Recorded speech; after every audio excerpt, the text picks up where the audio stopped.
Hello everyone, my name is Jaya and welcome back to my YouTube channel. Today is going to be a different video, like I say all the time.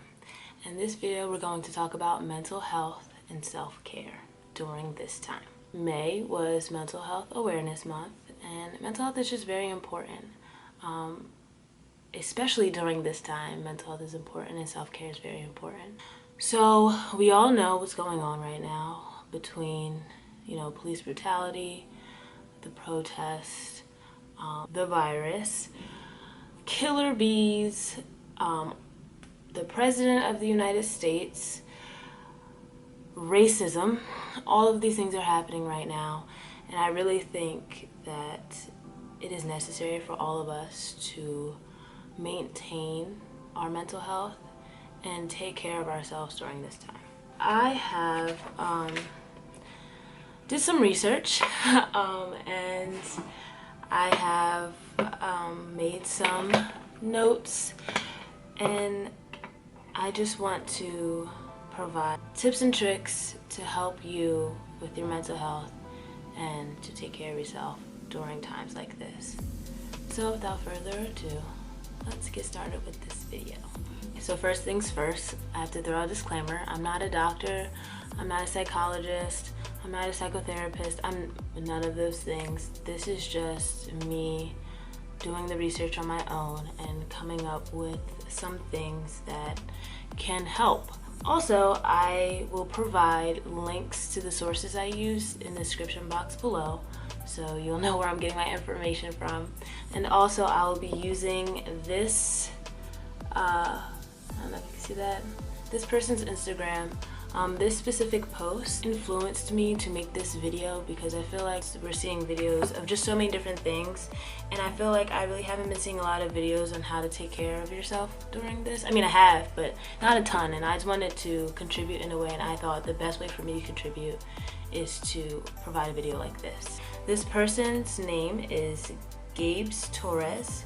She is a psychotherapist, an artist, a speaker, and a theologian. This is her page, to give her a little shout out. So if you want to follow her, that's her information, and this specific post is the post I will be using right there. And from this specific post, I started to Google and do my research on the different things she was saying in this post, so I'm going to go back and forth in between.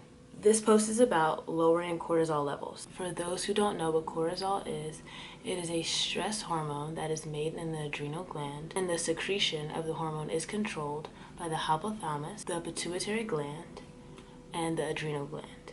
The combination of these glands are often referred to as the HPA axis.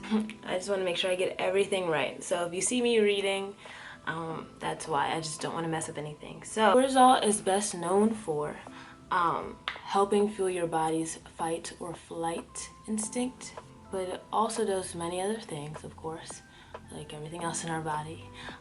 It helps with controlling your blood sugar levels. It helps regulate your metabolism, helps reduce inflammation, and it even can assist in memory formulation. So that's what cortisol does. Just to give you a little background on what it is. What about cortisol? Like, why is it such a big deal?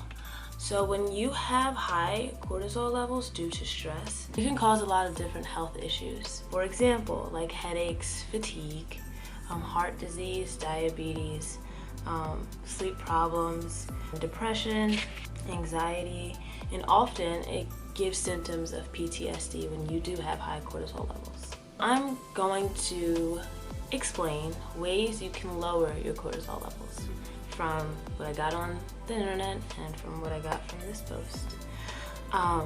Both said sleep. Getting the right amount of sleep and taking naps can help lower your cortisol levels. I feel like that's just kind of self-explanatory. Exercise, but not too much. That's just with anything. Taking a break with social media. Now, I know this is kind of like a two-edged sword. Some people feel as though if they log off of social media, they'll miss the information, or they just feel like they're kind of ignoring what's going on, and that's not the case.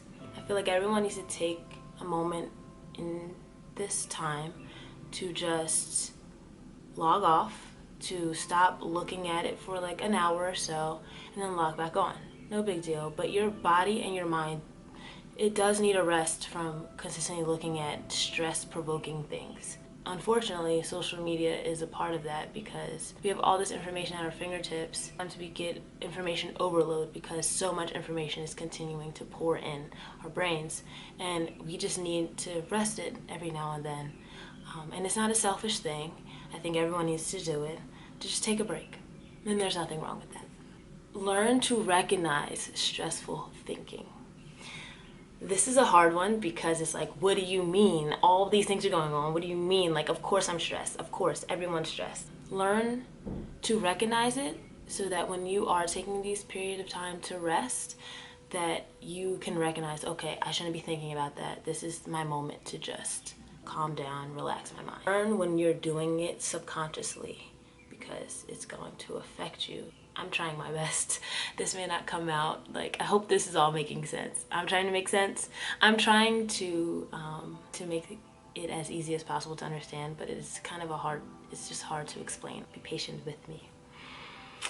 So yes, learn to recognize stressful thinking. Learn to relax. This is something that's also like, what do you mean relax? Like, do you not see what's going on? Find ways to relax your mind. For example, deep breathing exercises. Taking 10 seconds to breathe in, to inhale, holding it for 3 to 5 seconds, and then exhaling for 10 seconds can really help. I know as dancers, we use this method all the time, deep breathing before rehearsal, to kind of center our brains to get ready for, what we're about to do, what we're about to learn.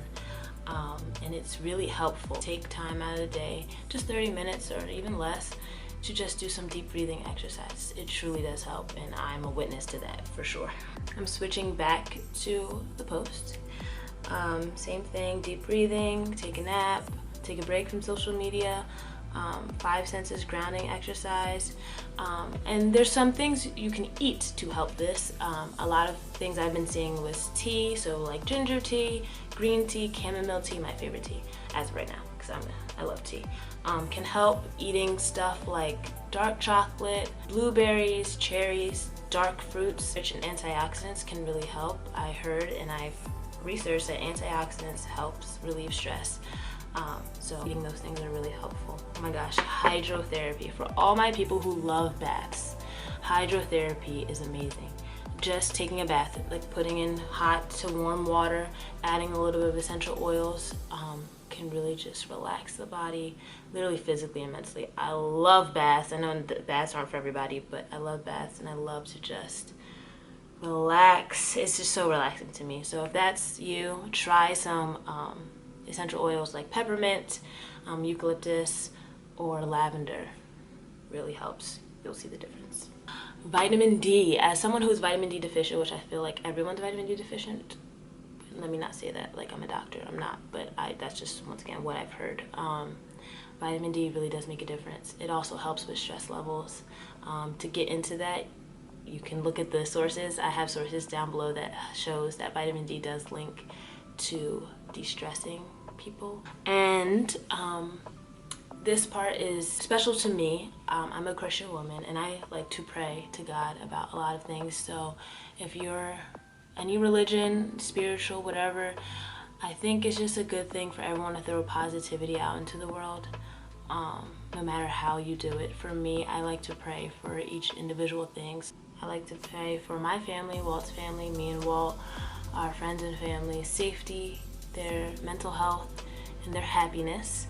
I also like to pray for the protesters so that, they will remain safe, unharmed.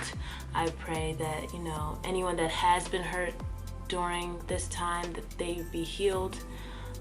Anyone that is sick from the coronavirus, be healed. I like to pray for the good police officers that do mean well, that they stay safe. I like to pray for the victims, families, that I pray for their peace and comfort, and I pray that they get through the loss that they just went through. I pray for their peace, their sanity, everything. I pray for the essential workers who still, despite everything that's going on, still have to go to work.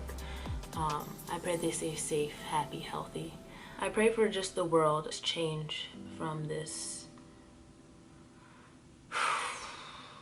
year. 2020 has been crazy, and I'm praying for all of you that your mental health and your families and everything are safe during this time.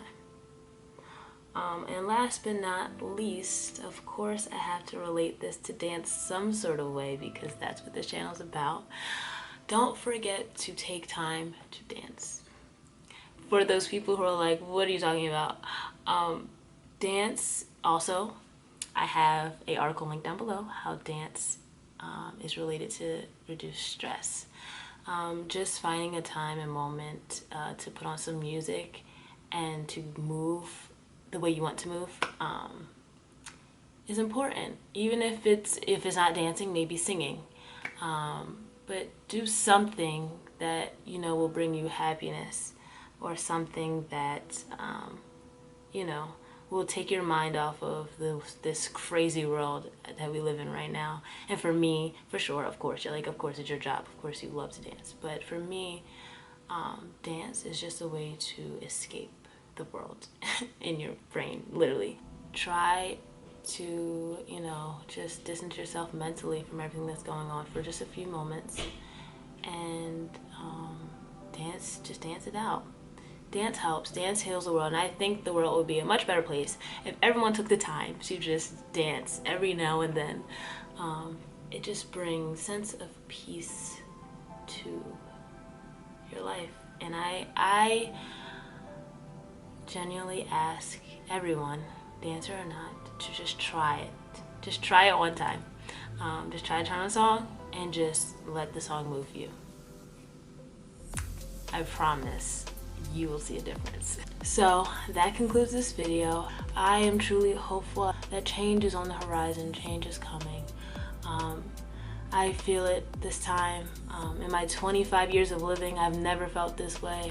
I've always just felt like nothing was ever going to be done about police brutality, racism.